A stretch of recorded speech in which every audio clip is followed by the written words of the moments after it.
Hey, what's up guys? Nick the Informative Fisherman here today. We're out on the American River. I'm out here with my new buddy, Ethan Bush. And when I mean new buddy, what, like a week ago? Yeah, totally. I'm out waiting off of Sunrise Boulevard. This is no secret spot, I'll just say it. So if you're mad at me about blowing up a spot, we're at the Nimbus Dam. Congratulations, you get mad about a second spot. You can see everyone along the shorelines here.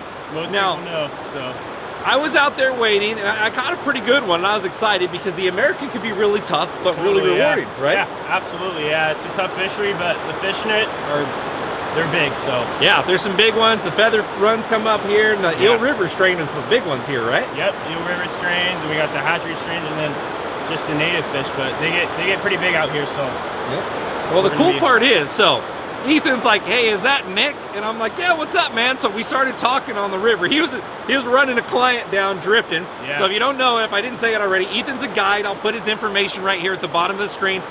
Ethan is 19, and he said he started steelhead fishing around like 12 years old, and he used to watch this old guy's videos on YouTube. And I said, well, let me help you out, brother. I love young blood in this sport, especially a respectable guy like this.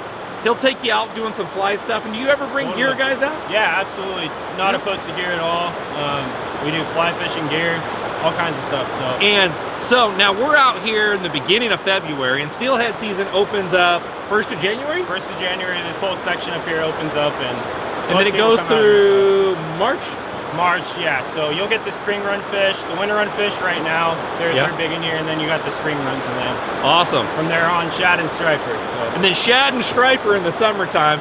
So come out here, book this man. We're gonna have some fun today. We expect it to be semi-tough, but if we get on a trophy, this is such a cool fishery. We're right here like in downtown Sacramento, practically. This is easy access. If you guys live in the Central Valley or the Bay Area, call them up, come out. We're gonna have a blast. Let's get them, brother. Let's get them.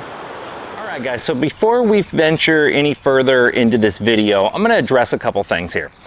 Right when I initially posted up that I was doing a video on the American River, I got so much negative feedback about how everybody's standing on the spawning beds, which are referred to as the reds. It's what biologists call them, and that's where steelhead and salmon spawn, is the red. And everybody's walking on them, everybody's targeting them. And I'll tell you what, I'm gonna give you a little river anatomy here. And this is a lot of the stuff I learned from other friends. Then I recently watched my buddy JD Ritchie's full video. It's like a $100 course, but it's amazing. I actually learned a lot of stuff that I wasn't even aware of before, so I'll put the link in the description, and I'll put the website down here on the bottom of the video for you. But right away, I posted that I was going out with Ethan and the guide dude that I'm with today, and I'll put all his information down there below too, that, oh, I always see that guy walking on the reds. And I will tell you what, this is my first time fishing with Ethan. He was not walking on the reds. The spot that he actually pulled the boat up, we were fishing below a riffle, and all that riffle is where the river's declining, okay, going downhill, and you'll see that riffling water, and I'll put it on the drone shot here, and I'll show you where the riffle is. Above the riffle is where the run starts to dump over the riffle, and that's referred to as the tail out. And at the base of the riffle is the head of the run, and then you have the flat below the riffle, or a chute or a seam where it could go up against a wall. There's a variety of different river terminologies here, but typically the most common spot to find steelhead in a river system is the flat or the tail out. Now, I'll tell you what, I was guilty of this. I didn't realize when steelhead are spawning that a lot of the time they spawn in the tail out. And I was there a few days previous, and it's because I fished a few other places before, and I guess I was fishing for different strains of steelhead with friends that were educated on this subject, to where I didn't know this one key thing. And I guess I was fishing around spawning fish. I couldn't physically see them on beds, but I hooked one that was spraying, and I'll show you this fish right here. I was proud of it. I actually kind of screwed up. I took it out of the water too far. I wish I would have kept the fish in the water the whole time and get a picture, but I picked it up for a picture. I got excited just like everybody else. But if we do happen to catch these darker colored fish that are spawning, or you see them dropping eggs or milking, keep them in the water, get your picture really fast, and let them go immediately. And you know, a lot of guys are like taking the hatchery ones, which is okay, that's what they're there for. But the American River is so beat up and so pressured. This is why it's like, guys are saying, oh, you're blowing up the American River. This is the most popular river in the Sacramento area, and there is no blowing it up. Everyone knows about the American River anyways. But I'm gonna show you a drone shot right here, and you see where these guys are positioned on this riffle. They're actually standing in the tail out at the beginning of the riffle, and a lot of the steelhead are spawning right there. And I know a lot of people how tough the American River is. It's very difficult fishery, but there is really big fish to be had. You need to picture it as, you need to fish it like it's a trophy fishery. You're gonna spend multiple trips to hook that one big fish, but it could be the steelhead of a lifetime. So you really need to think about the American that way. And we need to stop targeting bedding fish. And I get it, maybe if that's something you've always done and you don't have a problem with it, and that's what you're gonna continue to do no matter what I say, let's just be a little bit cautious about keeping them in the water and getting them off in the water. Get them in fast, get them off, get your picture and get them back out there. If you see a fish just get there too, if you were there the day before and then you happen to see a fish on a bed, man, it's probably just starting to do its business. It didn't get to lay eggs, didn't get to fertilize.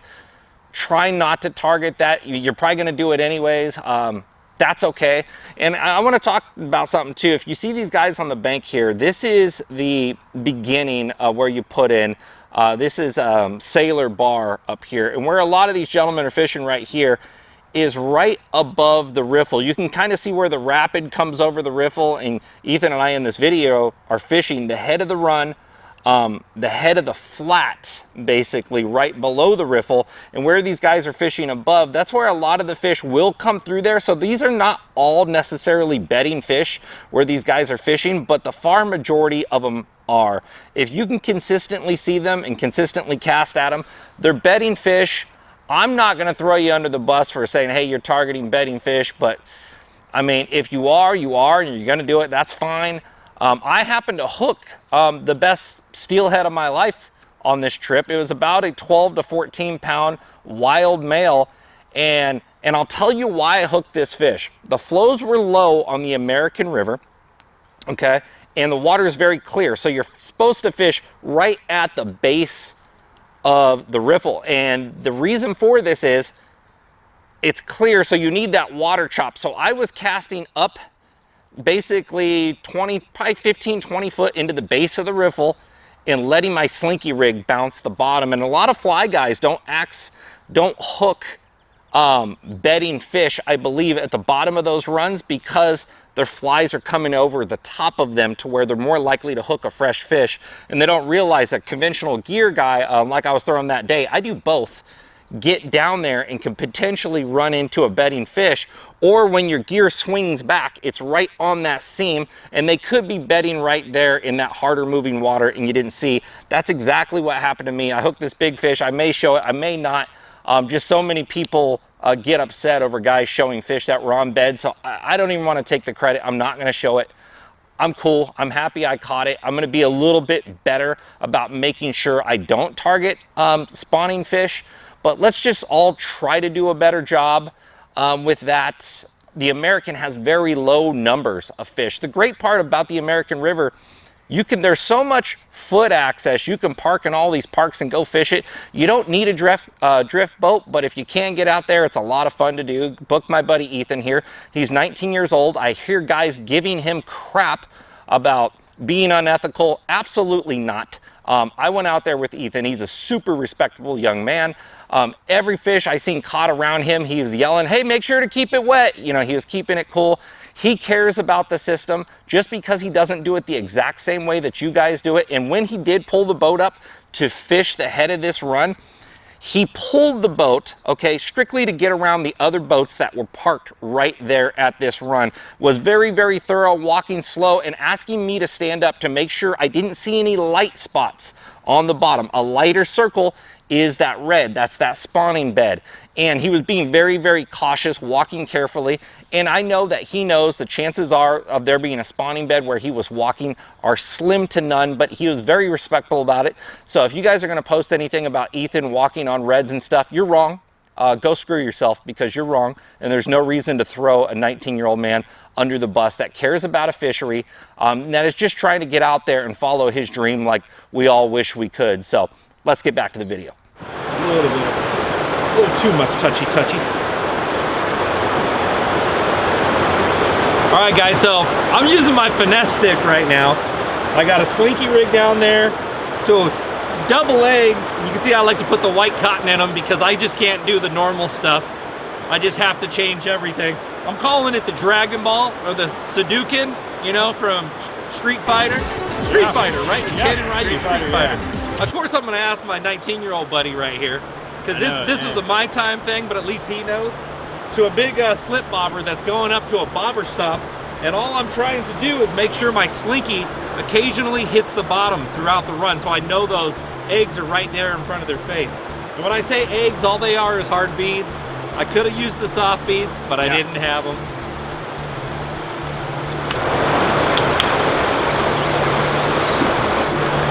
Big one. Oh, she's off. Dang it. Right there. As soon as it started to swing, boom!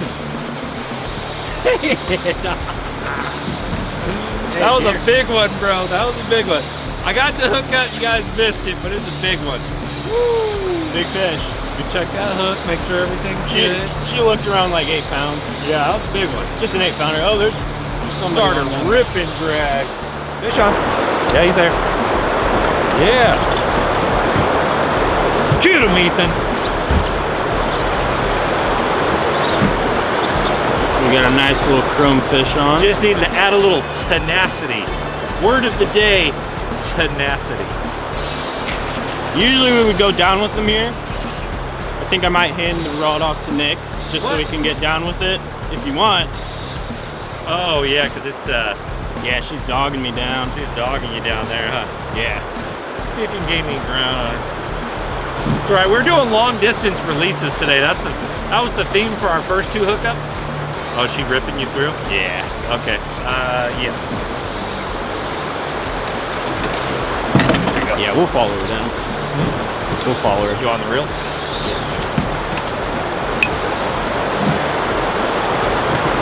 Both of my setups are good.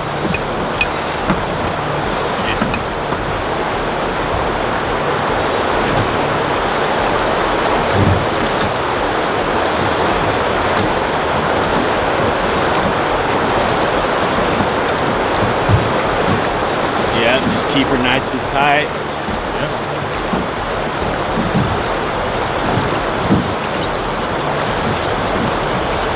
Hold on. There she goes. Can't get to her. She popped? I don't know. She may have. Can't catch up.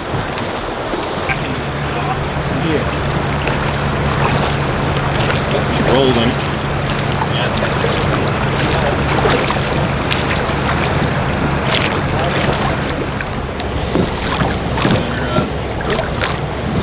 Just let her go.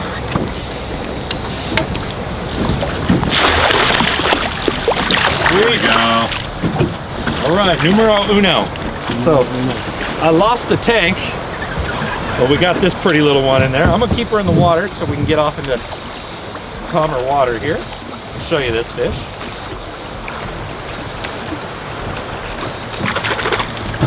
Always wet your hands when you're messing with the fish.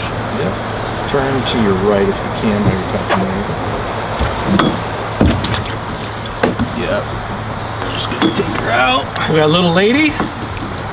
Is little that native. wild? Yep, native fish. That's a native, man. Awesome. Little native fish. We're gonna get her back in the water real quick. We'll keep her wet.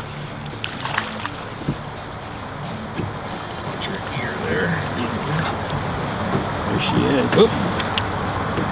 Got her again. There she goes. Nice. Sweet. Absolutely smoked that thing. Look at that Spotopotamus, man. Big one, real big one.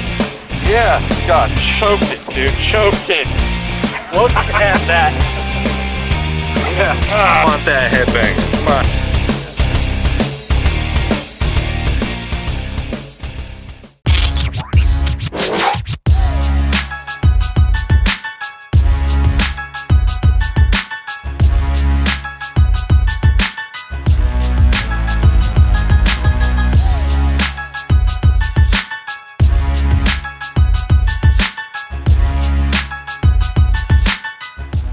Attention Northern California anglers, have you been to Boat Country in Ripon? With one of the largest selections of aluminum boats in the valley, from North River, Hughescraft, and Crestliner, chances are they have the right boat for you. And they also have a full-on service center to take care of all your maintenance or repair needs. If you're a boat owner or just looking to become one, you owe it to yourself to check these guys out. Visit BoatCountryUSA.com or stop on by. We'll see you there. You're good. More into the seam. Should be good. Let me back off and you can get one right there. See? Nice little. Oh, I ain't tripping. As long as I don't mess it up on you. Oh, you're good. It's pretty messed up. Is this the spot you were telling me to come check out? Yeah. You know, a lot of dudes obviously come here, but there's a lot of fish to be caught. So. All right, guys, so I'm switching my float rig to a bottom bouncing slinky right here to make sure I'm 100% in contact the whole time, no float. Now, essentially, this is the same rig that I have attached under the float, but the float suspends it. This is gonna follow the contour of the bottom. There's a lot of fly fishermen working this run already right here, and they don't really have the advantage that the gear guys do in regards to tracing the bottom. So I'm gonna try this rig through that faster water out there in the middle where they're trying to target more of the seams. There should be fish down there holding directly to the bottom. We got a guy upriver here hooked up as well. Big dark one. Oh yeah. About to break them off right away.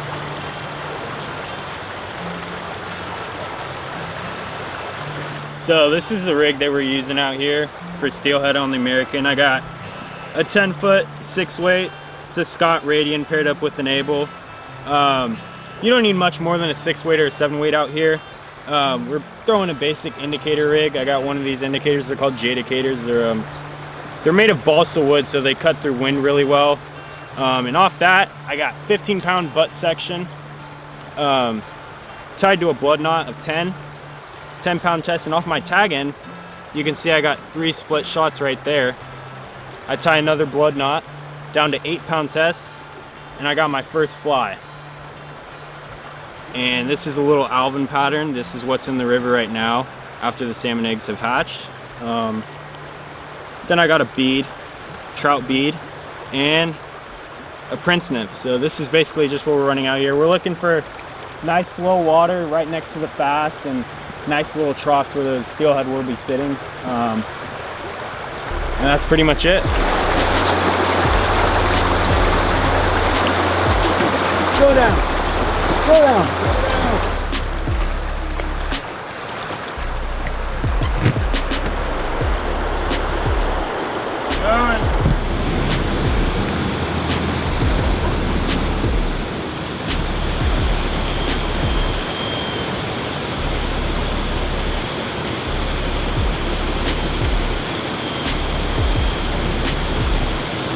Try to paddle to him apparently.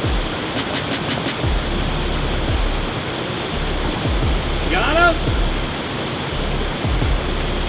Nice, got him. Yeah! Nice!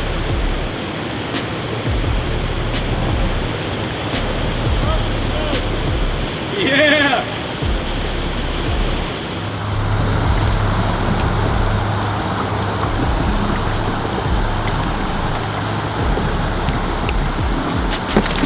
Just like that, we got 3-finger rule, just like that. Slides down, they grab it, slides down, hook gets them. This has a barb on it right now, and we're in barbless territory, so I got to roll that off. Hey man, once again, I'm gonna put his number right here on the bottom. I'm gonna show you some B-roll and break apart this video to where we're gonna wade and do some bank fishing stuff too. Yeah. And I'll see him drifting by me, and he was telling me I got to come back out here and try it in the spring with him again. Definitely. So we're gonna do that, guys. If you have any questions, make sure to throw it down here in the comments. If you want to ask Ethan a comment, you could, by all means, throw it in there and I'll text it to him, or reach out to this man right here. Cool young man. If you guys want to get out in the river and support a new dude in the industry, it's your guy right here. Thank you. Thanks for watching, guys.